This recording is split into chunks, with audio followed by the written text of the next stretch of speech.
Hi there, RAFE. I'm Lisa Ayers, the Director of Communications at the Realtor Association of the Fox Valley, and welcome to the second edition of our new panel series, Real Estate Experience Live.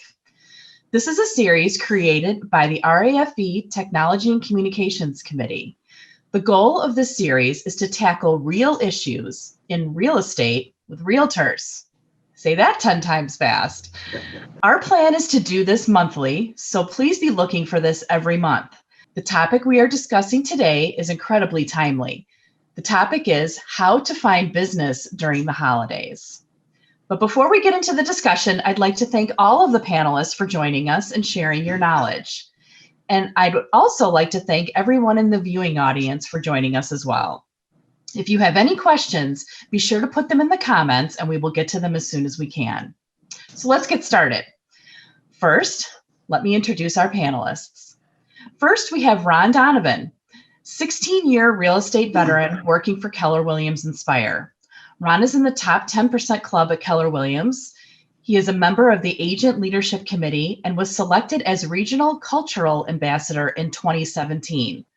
Ron is also a 6-year member of the RAFE Technology and Communications Committee and has mentored many new realtors as they start their business, including one of our panelists. Please help me welcome Ron Donovan. Say hello, Ron. Hello, Ron. Next, we have Carrie Little. Carrie is designated managing broker owner for CarMarc Realty Group. She is also a social media and digital marketing strategist for the real estate industry. She speaks locally at the state and national levels. Carrie is the author of the New Real Estate Agents Journal and a new adjunct professor for NAR's new undergraduate program. You can catch Carrie on News Radio 105.9 FM on WBBM Radio for the Real Estate Minute. Please welcome Carrie Little. Hi, everyone. Last but not least, we have Trish Urzudowski. Trish works at Keller Williams Inspire and was featured in Chicago Agent Magazine as McHenry's Top 20 in 2019. Trish started as a new agent with Keller Williams Inspire in 2016, only 5 years ago, this January. By 2019, she had made it into the top 3 agents for units sold and GCI at Keller Williams Inspire. She has served on the Agent Leadership Committee at Keller Williams for 3 of the 5 years, and she has recently become licensed in Florida, where she's now also growing her business. And Trish was mentored by Ron Donovan. Fun fact. So please welcome Trish. Hi. And I am going to act as your moderator today. So why don't we go ahead and get started? Thanks, everybody, for joining us. And I'm really excited to see the answers to all of these questions because we have such a diverse group of people here with so many different times in their realtor career, so many different experiences. We've got an out of state, we've got a new person, we have a social media strategist. So I'm excited to see how you guys tackle these questions. So let's go ahead with our first one. How do you recommend that realtors manage and maintain their database to keep it fresh and up to date? Ron, why don't we start with you? So keeping it fresh and up to date, I guess I always look first to the most important touches in your database, and that's the phone calls and the texts and face-to-face when we can do that again, right? Coffee or lunch or a beverage. But I think that's the most important touch. If you miss other things throughout the year, being live and in person, however that looks, either a phone call or in person or a text, I think those are the most important things. And it doesn't always have to be about real estate. They will ask you because everyone's always curious what their home's worth or what's happening in the market. So it can always just be a personal call or a personal text. It doesn't have to do anything to remind them what you do to feed your family. So I think that's, if you don't do anything else, do that. Make sure it's a very personal you touch. Those people have chosen to do business with you because they like you, know you, trust you already. So that's your in, right? So are you recommending that December around the holidays is a time that you go back to your database and you just kind of start reconnecting with people that you haven't reconnected with before? Absolutely, absolutely. And so always my biggest fear is, I know this doesn't happen to Trish and it hasn't happened to Carrie, but there have been times where I realize I haven't called somebody all year or longer, right? And you're like, oh, I don't want to call them now. I haven't talked to them. But you know what happens when you call them is they're like, oh, Ron, I'm so sorry. I meant to call you by now, but you just got busy. So it works both ways. Don't let that be a hindrance. Make sure you still make that call. Make sure you still send that text or whatever it is that you're going to do. And right now, this year has been by far of any year that I could ever think of, to start with what we call, or what I call, or a care call. Just reach out. Hey, I know this has been a crazy year for everyone. I hope you're getting through unscathed. Just thinking about you. And then just be quiet and they'll talk. The conversation will ensue. So it doesn't have to be about the holidays right now. But of course, we're all thinking about that this time of year. This is when we kind of pause to reflect about the people that we haven't spoken to and wonder about how they're doing. But it's great. That's great advice. Carrie, how do you maintain your database and kind of keep track of all of that during this time? Whenever I hear the word database, I cringe because it sounds like software. It sounds like I got to do work. So, and I'm techie. So one thing I think everyone should do, whether you're new, you're seasoned, and my role has changed a little bit because I manage, is make sure that if you have a contact today, that you add that person to your client relationship management tool. And if you don't have one, your MLS, you can add that person to your MLS. The other thing I would say is if you have the ability, or your CRM allows it, make sure that your social media pages have the ability that if someone fills out a form to contact you, that automatically goes to your CRM. So you can automatically follow up.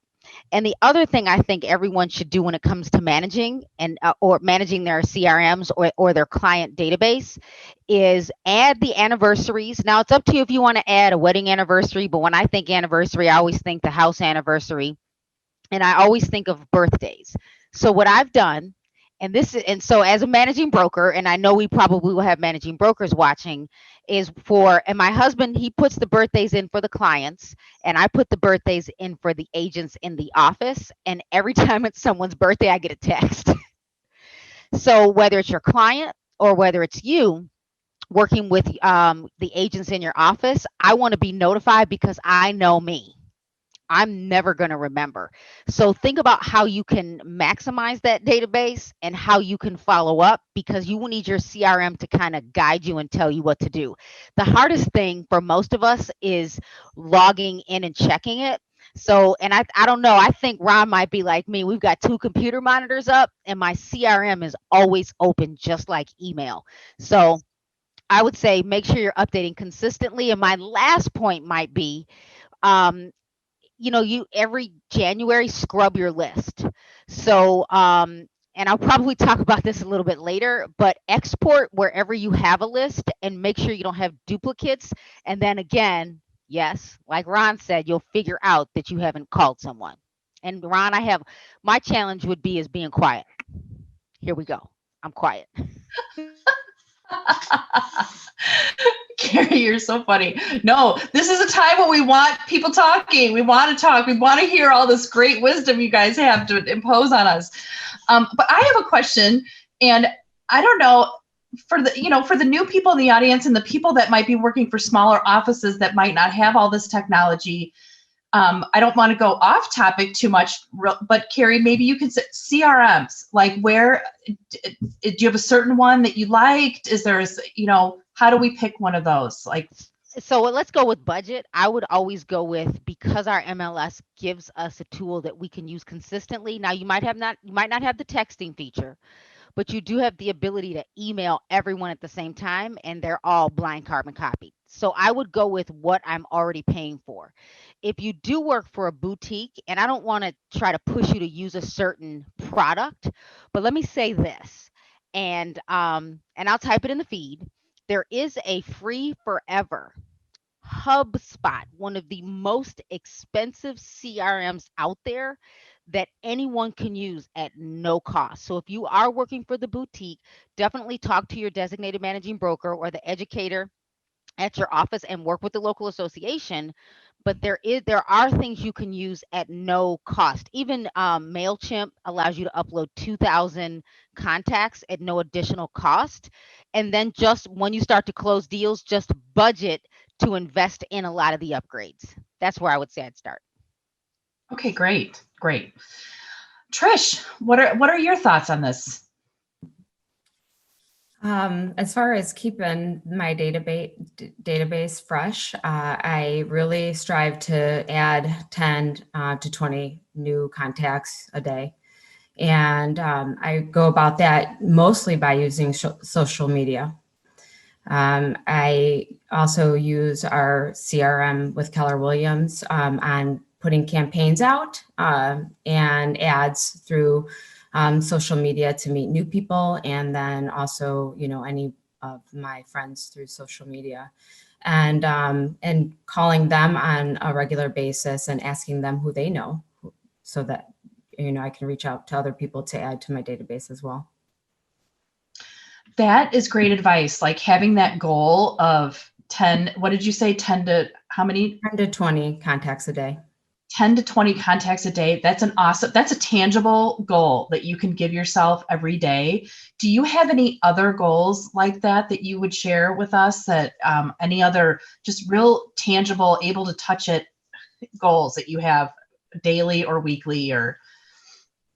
Well, I've noticed that when I do those activities daily, I am then making sure I have an appointment, every day, every other day, depending on how many contacts I do make on that day.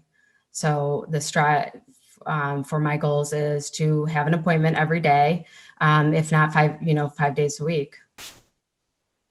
That's great, because, when you look at goals, sometimes they can seem overwhelming and daunting, but when you break it down, I love that. I mean, when you break it down to a daily activity of 10 to 12 contacts a day, 1 appointment a day, 5 a week, it kind of makes it easier to kind of bite off and chew, right? So that's great advice. So thank you all for that.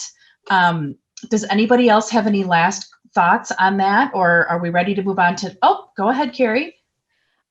Trish, I want to know how you block your time to get those 10 to 20 clients in your database, because especially for the newbies out there or anyone that's they've had to pivot because of the pandemic, what do you actually, like, how do you block your time to guarantee that you're getting those people into your CRM?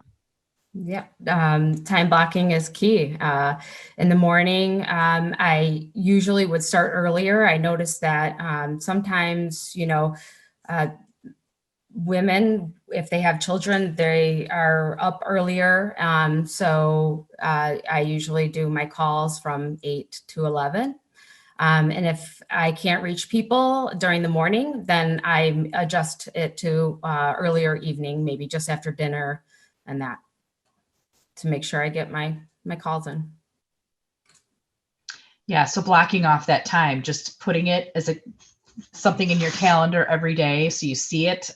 You can't run from it, that kind of thing. So that's great.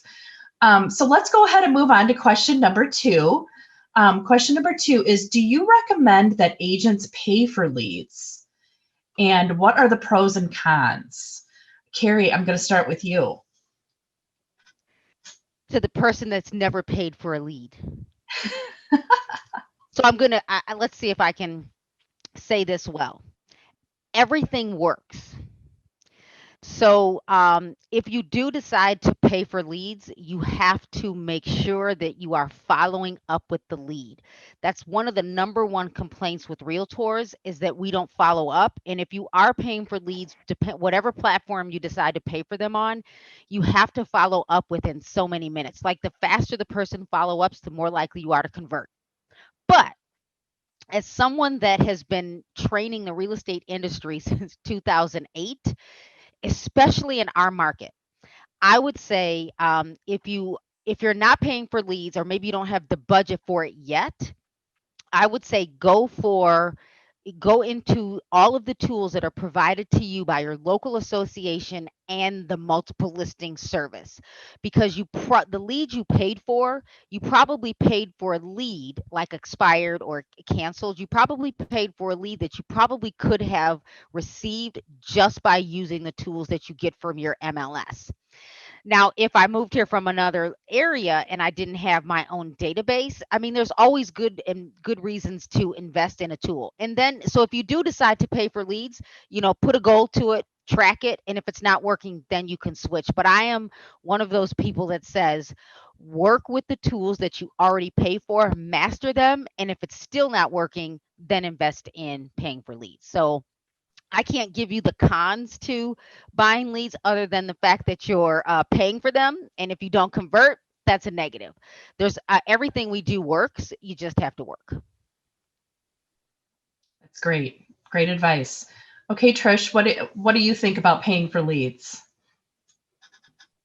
Well, I have, I don't know if I've ever really paid for leads before, except through Facebook running ads. I suppose that would be, a way to capture leads. But otherwise, I have found that my sphere of influence and social media and doing those activities every day, there's been no reason for me to buy leads. Talk to us a little bit about the social media. What is it that you found that has worked for you? I have a business page and I have a personal page. I usually make sure that I post on my business page every day. I will post, my new listings and information, especially around the holiday. I notice that every year people are asking the same questions about the holiday, and might have the same feelings of not being a good time to list. So I make sure that I am giving information on a regular basis, and then sharing that onto my personal page so people know that I'm in the business. That's great. That's great advice. Thank you. So Ron, what are your thoughts on paying for leads?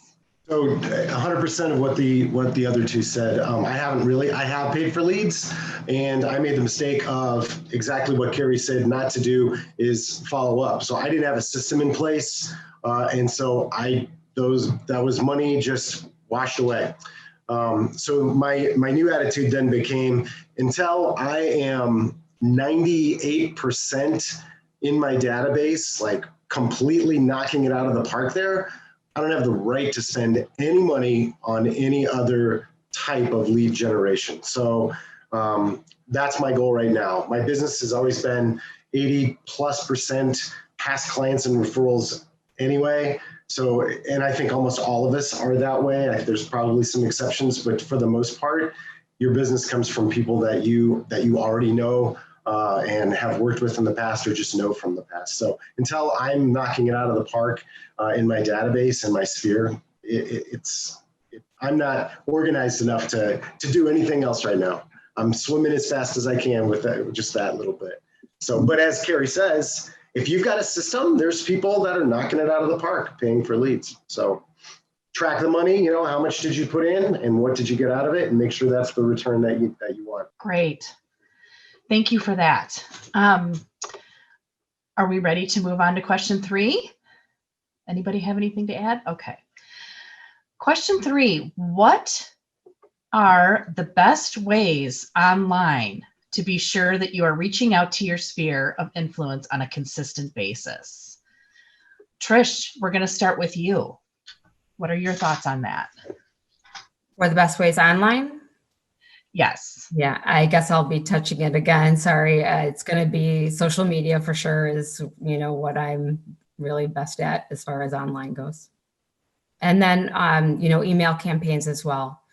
I send those out on a regular basis. So what kinds of things do you put in your email campaigns? Just information about the market mostly. People like to hear statistics and, your what's going on in the area that you are working in. like right now for the holidays, it would be holiday events. They like to hear all that information. So that is what I would add. So do you do, I'm just trying to dive a little bit deeper into your email strategy. So do you have different lists? Do you separate, or do you just do one email to your entire list right now? Or do you segment it out a little bit? It's usually the same. Okay. For everyone. Yeah. All right, great. Mm-hmm. Okay, Ron, what are your thoughts on how do you, what are the best ways that you've used online to get in contact with your sphere? I am not a great online person. I do have a Facebook business page, and I pay someone to update my Facebook business page. I am social media and me. I just, it hasn't clicked with me yet. I totally understand it's a fantastic tool to stay in front of your sphere and your database. And that's kind of what I do. So I promote new listings, I promote open houses. I've done a few Facebook Lives from open houses. I definitely think that's something that I need to do more of. I think I need to do just more video in general on Facebook. And I think you can do video on Instagram too. I don't know how Instagram works, but it's an awesome, awesome tool. And it's something that I haven't fully gotten comfortable doing yet. So your next person is going to have much better ideas here than I have for online. You're right. And that's why I'm like, Carrie's going last because she has all the information.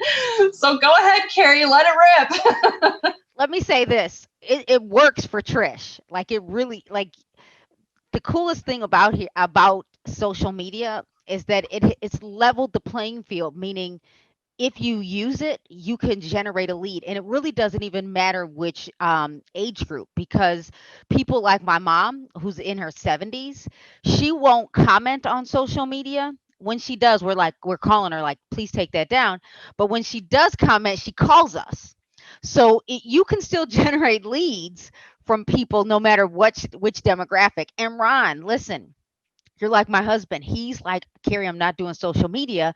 And then he went and got his bachelor's degree and they made him. And now he's addicted to TikTok and Instagram. And I don't know how, but somehow a Corvette ended up in our driveway from Instagram. So I'm not saying that you should go there for that, but that could help. Okay, so here we go. So I do, I really do connect really well with my network. So let me give you some history. So we still connect. There's a group of us from grade school. We not only connect on social media, but then we bring it to real world. So we'll connect on social media using Messenger. So private groups on social media to connect with old friends, my old high school. And then we will meet offline. So since outside kind of closed a few weeks ago, we haven't met in person. So we're going to do a Zoom. The other thing that I do on social media is I literally go live every Friday on Instagram. Every Friday, 9 a.m., people are expecting it. I had 70 people on that live on Friday, which was really kind of cool. Usually real estate agents and consumers watch, which has caused me to generate new leads and opportunities to talk to people that are looking to get their license and to convert them to maybe coming to the company or even just having a conversation. I like the idea, Ron, of having going live with your listings, and you don't even, and so what I encourage our agents to do, even though, because I don't really list or work with buyers anymore, is don't just think you have to go live for the whole house. This is where, Ron, you're going to put on your baker's hat and maybe get creative and just stand in the kitchen and then go live and talk about how this gourmet kitchen works or how to work with a kitchen that doesn't have all of the bells and whistles of a gourmet kitchen. And the other thing that I have done is I have a private Facebook group for buyers. And I've always had it, but it really forced me to use it in March when we had a shutdown. So now I will go live there, and I might premiere something that I've pre-recorded to that group so people think I'm always there or live, because we still need to work with our agents. We still need to work with buyers and sellers. So I don't have to be there all the time. So I do use my email. I do have segmented lists, those top clients, people that are likely to refer to me. We send an email every single month to our sphere. And what's cool is I have someone that is in New York and she was like, okay, Carrie, I think it's time to sell that house here in Illinois. So people still respond. So you got to follow up via email.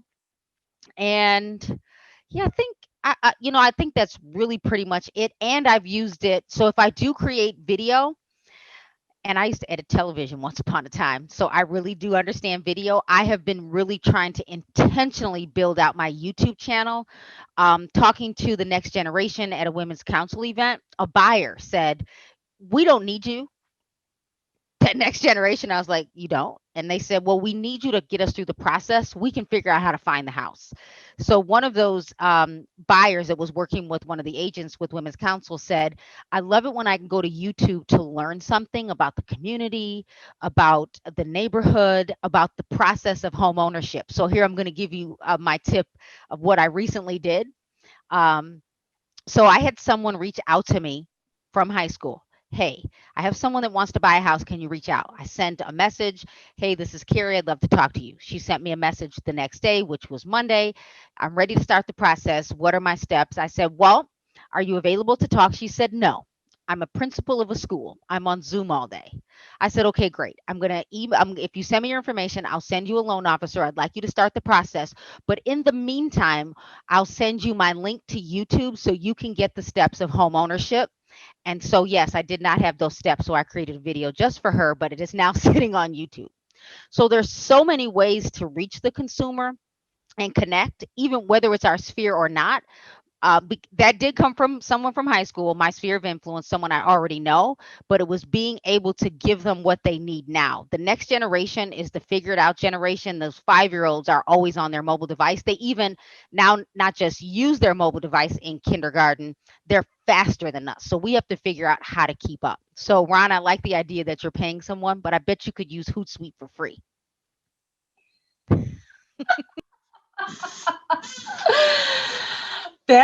Yeah, so much great information, Carrie. I mean, and to be honest, I mean, and wouldn't you guys all agree that this is the time, if you are not comfortable with these mediums, now is the time to do it while we're all kind of in this like semi lockdown where we can't communicate any other way, really, because people, even though you're going live, I know that seems intimidating, or you could be going live and not see anybody on your live. It doesn't matter. People catch you on the replay. People catch you, will start to look for you after a while. And I don't think that people really care about the quality or what it's just a really great time for beginners to just kind of jump in. Wouldn't you guys say? Yeah. I really do push video. It did help that I edited video, and I think I talk more than most. Just saying. And so I had a couple of agents. They were like, Carrie, I'm so nervous. I'm like, interview someone. Take the nerves out by interviewing someone.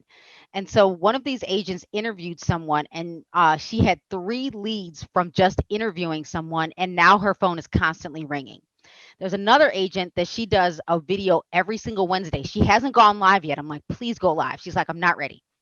But every Wednesday she puts out a video and her phone is constantly ringing. She says, Carrie, a lot of them are still credit repair. I'm like, that's okay, because we can fix their credit, then get them into a home. And then I have another agent, and she's one of my older agents, came back to the industry from the 90s. And she's like, Carrie, I look terrible. It's not working. I said, I don't care. Stop replaying the video. Just post it. She posted it, and someone reached out to her to start the buying process. She was so nervous about how she looks. No one cares about how you look. They just want to be able to hear you. Exactly. And they want to be able to hear you. And even though whatever you look like, and I know we're also just self-conscious about what we look like, I think they want to see you too. And what I've been learning is that just with my work with the association is that Facebook likes faces, and so when you put your face out there, it somehow bubbles to the top. We're always trying to keep up with that Facebook algorithm, and you know what I mean? And it just, we're always trying to keep up with that. And we're just, Facebook was meant for faces, hence the name. So just get out there. I know it's hard. It's hard. No one wants to, people are always just self-conscious about what's going on, but people want to see you. They want to hear from you. They're excited. They haven't seen you in a long time. And that just, that gets a whole other connection for you. So this is great. We could talk about this online thing, I think, all day long, but I think we need to, move on. So our next question is, what are the best offline activities that you've used to keep clients connected to you as their most trusted resource and realtor? Who has not gone first in a while? Trish, do you want to take this one on? Sure. Offline, I do a lot of handwritten notes. And actually, first, I want to just say, I just learned a ton from Carrie and both Ron before I go on, because that was really good information. And that's one thing I didn't dig into yet, was the going live on Facebook. So it's very nerve-wracking for me, but I love the interview part that I wrote all these down. So thank you for that. As far as offline, I do a lot of personal handwritten notes. I'm always reaching out to people in that regard. And also with growing my business in Florida now, I do a lot of, even just to introduce myself to new people, I do a lot of door hanging bags. I'm not actually going door to door just yet, but just recently I've been doing door hanging bags with information on the area, market statistics on different neighborhoods. I leave candy in the bags and stuff. So I've been doing a lot of that. And that's really good exercise for me too. And the weather's perfect here. So also offline, all the phone calls, reaching out to people, like Ron had said in the past, reaching out to people, even just to see how they're doing. Is a great way to keep in touch. That's great. Carrie, what are your thoughts? My thoughts are Trish is in Florida. That's where I went. Ron went the same place. I was like, oh my gosh, she's in Florida. Man, because it's cold here. Let's just pause on that for a second, right? I was like, and what, we need to know so we know where to refer business to. Where are you in Florida? I'm in Sarasota right now. Okay. Oh. I love the doorknob bag idea. And what's cool about that is, and it's hard for me to get my husband to do it. And now that the kids are between the ages of 18 and 30, they're like, we're out. But that's how I started my business, is doorknob bags. I took over the subdivision where I bought my townhouse. It took me 7 months. And someone called me from a 2003 newsletter, Trish. That stuff really works. And this was in 2017. She was like, Carrie, I kept your flyer and I called the old office you were with and they said you weren't there. So I Googled you. It's like, awesome. So here are my my offline tips. Dropping off gifts is a big one. Now this year we were going to go with pies. And then I was like, you know what, it's too hard because I would have to go get them, drop them off. I could have had people come to the office. So we switched this year to dropping off candles to past clients and clients that were currently in the process of selling. So we did that. I still would go, every year, even though most of us have stainless steel refrigerators, I still mail that calendar. Everyone always wants it. They're always looking for it. And then because we're not having a holiday party, I haven't decided if we should do a holiday party virtually yet. Not necessarily with the office, but with our friends and family. So we haven't really thought that out yet. And we always think Christmas. We always think Hanukkah. We always think Thanksgiving, the holidays that we know. But not everyone celebrates the holidays. But everybody likes a Valentine's card. So you could think outside the box, and then they're not getting anything in the mail. So we get many cards, although I still think you should send your holiday cards because we still like them. And some people think, oh, I'm not going to send them. I would still send them. But I would think outside the box. What can you do differently? And Trish, I'm working on the handwritten notes. I'm working on it. They're all right there on the wall. I'm trying.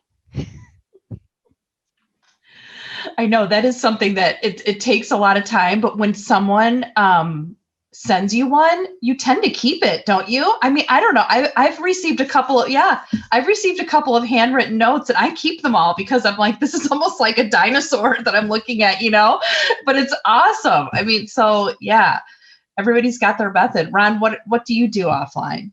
Yeah, a handwritten note is huge. I mean, when's the last time you got one from anyone but maybe your grandmother, right? Nobody really does that. So that's huge. Handwritten notes. I usually do that after I've talked to them on the phone and just say, hey, it was great to catch up. Hope that your new puppy works out, or whatever the news you learned about them in that phone call.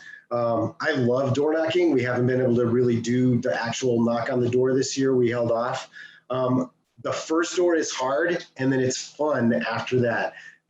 I've only been yelled at twice in lots and lots of doors. It's people, they're surprised why you're there. Normally I do door knocking around inviting people to an open house, and they're surprised to be invited. And it's a great way, especially as Carrie said, so she took over a neighborhood in 7 months. That would be one way to do it, right? Is start door knocking, and then on that first listing, door knock the heck out of that. Invite all those neighbors, those sellers. They see you out there working hard because they haven't had their door knocked on by maybe a siding salesperson and a window salesperson. Those are the people that come to my house. But it's never anyone to invite me to an open house to ask my opinion on pricing and condition and tell us what we can do to really make this home sell. And then pop-bys are great. I've been doing just a lot of mail since knocking on doors in COVID and leaving things on door handles. Maybe not so. I've been using the mail. So I've mailed out a bunch of my pens. I have a little tickler in my database to tell me to at least once a year send a really fast, quick CMA to everybody who's ever bought a house with me. So if they get that from you once, it can be 4 pages. It costs you, 15 minutes and 50 cents. That's a big deal. And they got it in the mail. It's in their hand. It wasn't in the email where they get thousands of those a day, right? How many emails do you get a day? How many actual pieces of mail that you want to open do you get a day? Those are great ideas. And you know what, Ron, you mentioned pop-bys, and that was one of the topics that we were going to talk about today. We've used that to reference stopping by to potential clients, I guess is what we call that, or even past or present client homes. Do you leave something with them, or talk to us about what you do when you do a pop-by? Yeah, in the past I have. So you try to do something seasonal. If it's a client, like there's clients that you become especially close with, and so you know what they like, so you might customize that for that client. It might be a bottle of something. It might not be. It might be seeds though, flower seeds if they're gardeners in the spring. You kind of learn things. That's why I love this job, is because you make. A friend of mine says, you have the best job in the whole world. You get to go out and make friends every day. And that's really, it's like true, right? We get to do that. And so you learn something about that client. So if you can customize it, awesome. I have tons of friends that are into music. So there's a particular local record store that I support a lot and drop off gift cards from there. If you can make it personal, it has so much more impact, right?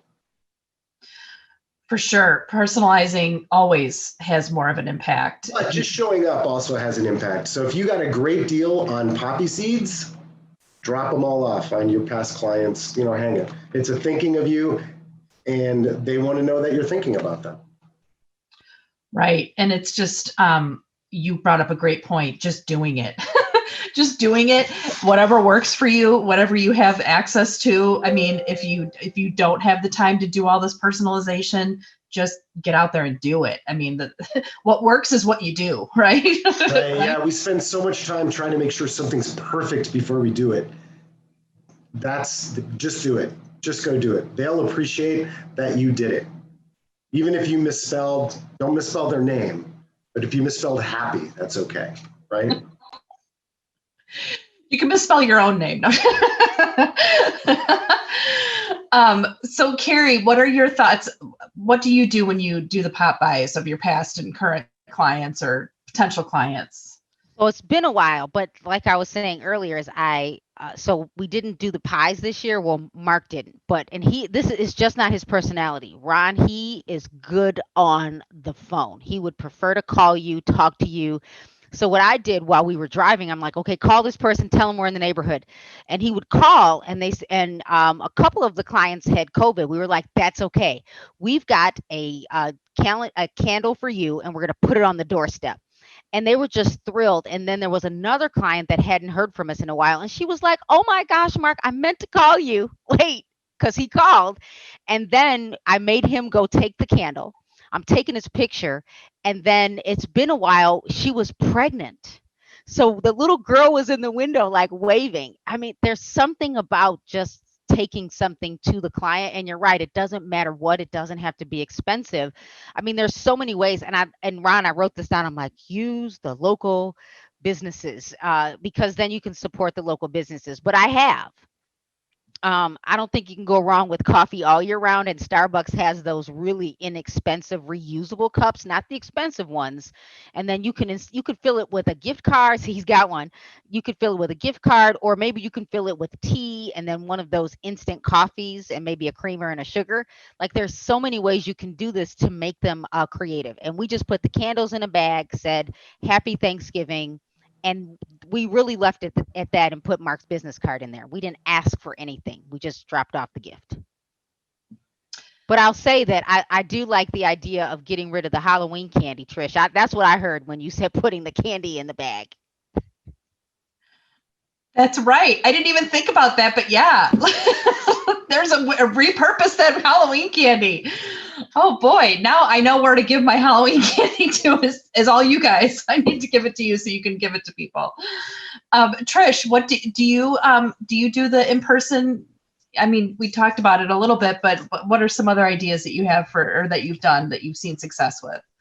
I love pop-bys. I think they're a lot of fun, and I love how much my past clients and my friends love them. So I have a farm in Illinois, and so I'll do a lot for the kids too, because there's a lot of families in the farm. And so one of my favorites is 4th of July. I get these 4th of July cups.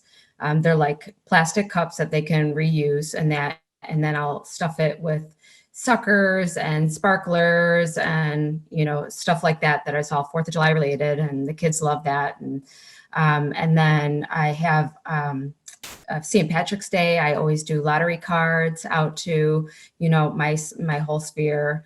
And for Halloween or fall, I will always kind of do candy and sometimes pumpkins, and I always wrap it with like a little thing that says my information on it and people like that. So the Popeyes are always my favorite. And like Ron said, you can make it seasonal and fun for all the different holidays and that, and it's a good thing to do for your people.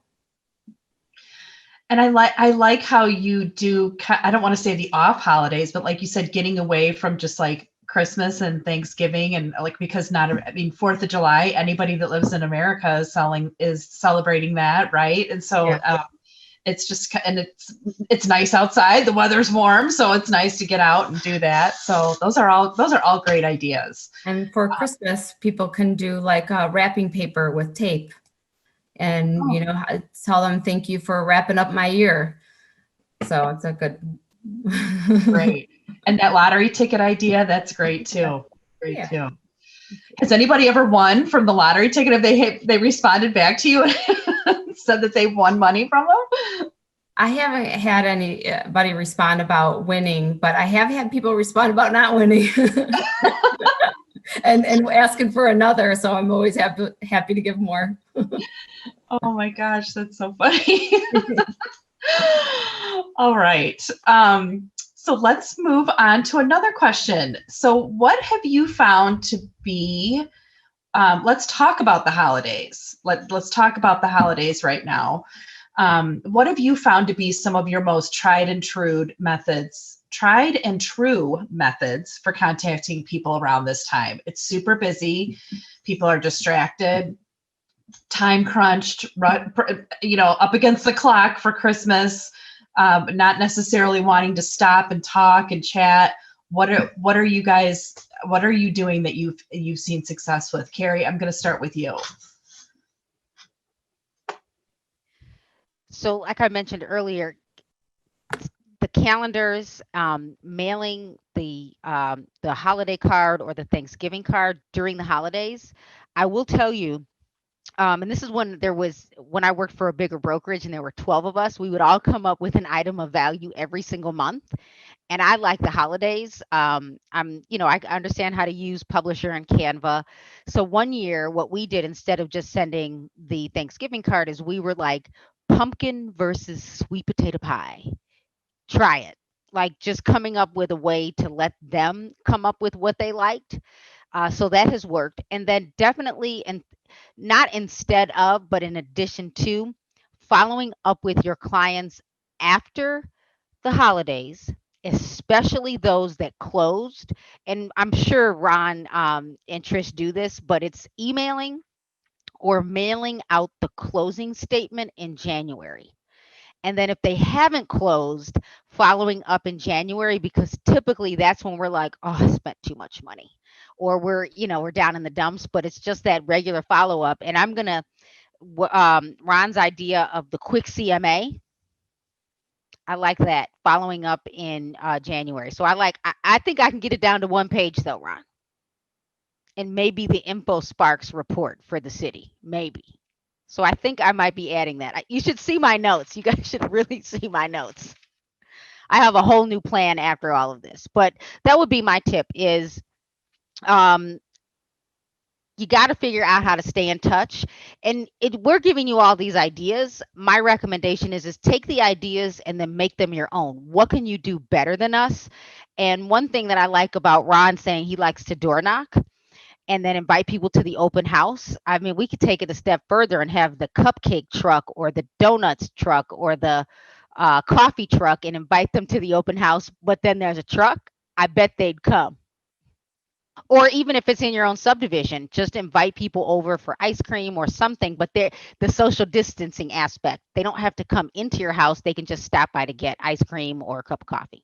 Those are great ideas. And it kind of goes into that, kind of feeds really nicely into our last question. And Ron, I'm going to go to you first so that you can talk about what we were talking about before. And then we're socially distanced right now. We're in this pandemic timeframe. What are you doing now that is different than what you were doing? Let's just talk about how things have changed, because we're in a different time right now. So what have you been doing to reach out and get in touch with your customers, to get new customers now that we're socially distanced? Part of what I've been doing, and I think a lot of us, I know Trish is doing this too, is offering our traditional in-person services, listing appointments, buyer consultations via a video call instead. And so I'm actually in the middle of putting together a much more digital version of my seller and my buyer's presentation. Carrie's just to have an intro video is a great idea. That's absolutely something that it should include as the intro. And then just letting them know that in addition to having those appointments virtually, we can do so much more of the process virtually. So maybe instead of the traditional bring people into your house open houses, I've done only a couple, but it was fun. I did a walkthrough virtual open house on Facebook. I had my daughter as my camera person following me through the house. It didn't take 2 hours or 3 hours like a normal open house would. It took a half hour. We had a good time with it. It's out there living, right? Because it was Facebook Live, so it's recorded. So I think that's one of the things that we can definitely do is show our past clients and our sphere and our potential clients that we're making the shift, that we can still get the job done, but in a new world. And I think, what COVID, we keep hearing this, what has happened is it's accelerated these changes. They were all coming. We were all probably eventually going to start focusing on not in-person consultations and listing appointments and not in-person necessarily open houses, but blasting our new listings out with a virtual casual walkthrough, in addition to maybe paying a photographer as well for something a little bit fancier. And it's, instead of taking 5 years, it's today, right? So I think does that answer kind of your question? I kind of went off.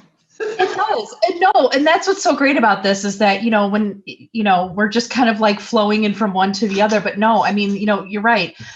I totally agree with you that this has just accelerated things that were going to eventually happen, and so it just, it forced us to start feeling comfortable with all of this. And you're right. I mean, and in doing a virtual open house is a lot more efficient and probably is a much broader reach than just doing it in person. Are we going to ever get away from doing the in-person once we get back to normal?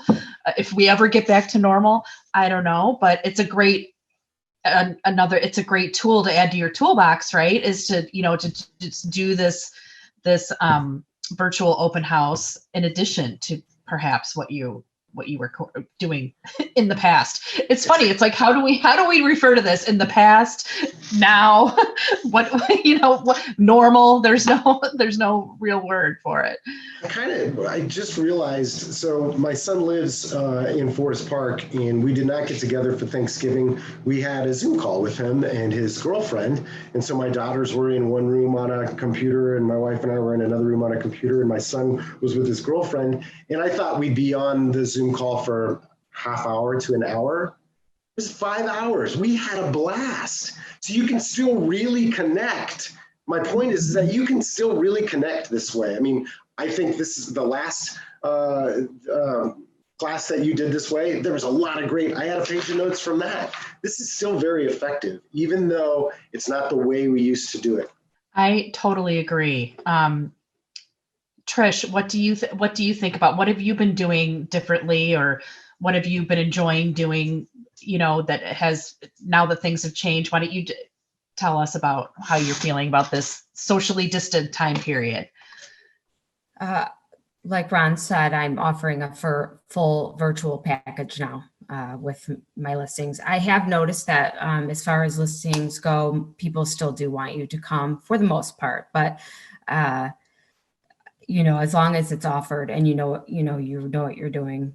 I will say I have not done this yet, but I saw a mega agent here in Florida do this, and I thought it was really cool. Ron had mentioned about walking through a house for an open house, and I had seen her actually do a live video on Facebook, sitting at her desk, going through the home through the MLS. And I thought, she was still, I saw a ton of people on her live Facebook, and she did an awesome job. And I thought that was such a great idea. So I think that is something that I want to offer in the future. And, but I think that as time goes on, people are getting more used to it. And so they're becoming more accepting to it, and it works. I totally agree. And you know what? And I think that the other thing that's so great about this virtual world is that it makes things accessible to everyone. Someone might not have been able to come to an open house because they had baseball with their kids, or had little kids that they didn't want to bring, or, just had a scheduling conflict. Well, you know what?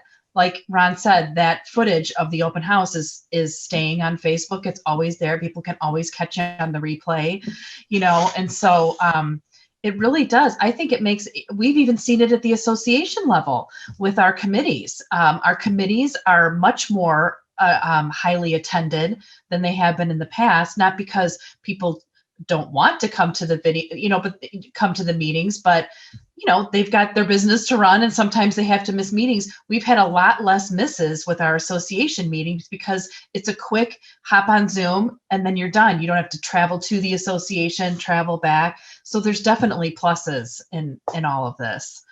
So, Carrie, what are your thoughts on this virtual world? I'm just skipping everything and going to Trisha's new idea. I think, it's simple. It's really simple.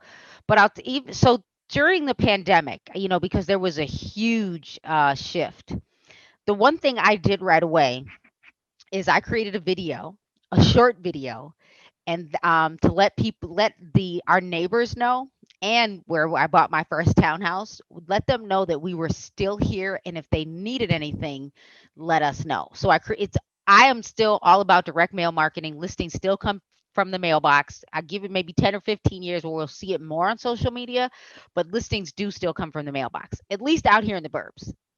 So I sent that out. And then, we've had friends, that have gotten the virus. And so, my husband, because he likes to be on the phone, he's like, okay, what do you want? You want breakfast, lunch, or dinner? And so we have sent food to people. It's the human side. We probably would have picked it up and dropped it off, but now because of the Ubers and the DoorDash, it has changed the way we do a business. And you're right, Lisa, when it comes to meetings, I can be in a meeting with 3 different associations within half an hour of themselves because I don't have to drive to Geneva or to Downers Grove. I can just, change my jacket and make it look like I was in a different room. But so yeah, we let people know we were here for them, and providing value. I like Ron's idea of reinventing how we present the CMA. Here's what we don't know. This is and because there's so much. My way of providing value is, now that most of us are working from home, and we're in our cars because there is some truth to the consumer still wants to see us. But Cloud CMA and HomeSnap have some tools that many of us aren't using. HomeSnap has a augmented reality where you can literally go to your listing and it's like a photo, but not a photo. And then once you post it on your listing, and you have to be the listing agent, not the co-list, then they can pan through the houses if they're walking through. Doesn't cost you anything extra. And then Cloud CMA now has what is called the live CMA. So I can build a CMA. I could present it via Zoom, Google Meet, or something like that, a few other products, or whatever product I'm using. But there's a few drop downs that allow me to just share right away. And when I share the actual live CMA, or if I email it to the client, when the client gets to the listings and they see the listings I picked, if they zoom in, they can see the entire marketplace, and they can say, well, I think this one compares, and they can turn it on. It is an interactive live CMA. So you don't even have to you don't have to build anything in PowerPoint. It's actually already built, and most of us don't even use it. And then my last tip would be is let your clients know. So I wrote down, I am going to do that virtual listing package. I haven't thought of that. That's a really great idea. Just let people know. It could be the same package, but we're presenting it virtually. I love that idea. But in the package, I don't know what Trish is using. My brain was thinking, reminding people that we're following the social distance guidelines and what we offer. I have a few agents that have done this well. They keep masks in their car. They keep gloves in their car. They have hand sanitizer. They've got the bleach wipes for their lock boxes. So there's so much we can do to provide value. But my top one would be learn so you can actually integrate it into the digital world. And then when outside opens back up, you can convert it back into the traditional marketing. That's great. That's great. This has been so super informative. I know we're all taking notes. I know we're all taking notes. All of us that are presenting are all taking notes. But so I want to give you guys each just a couple, like a minute, to just say some last words. If you have anything, any last feedback. Why don't we just go down the line? Ron, we'll start with you. So I would go back to just one thing that I said before, that Trish is the antithesis of. Trish has become so successful in 4 years because she would just do it. She wouldn't wait till it was perfect. She just started doing it. If the goal of the day was to put 10 people in your database, she's like, okay, that's what I'm doing. So just do it. If you don't have the perfect virtual listing presentation yet, that's okay. You have one. And 90% of your business is going to come from people who know you, like you, trust you already.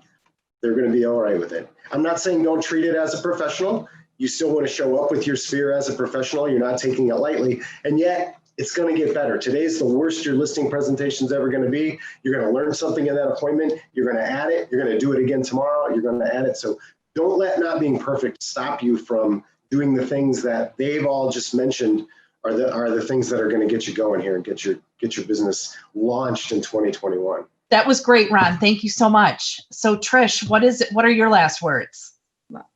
First, I want to say thank you to Ron, and then I want to go into the holidays again.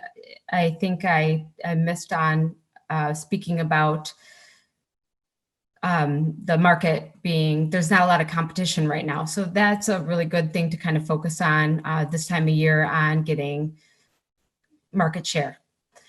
And other than that, I appreciate being on the panel and thank you so much. Great. Thanks, Trish.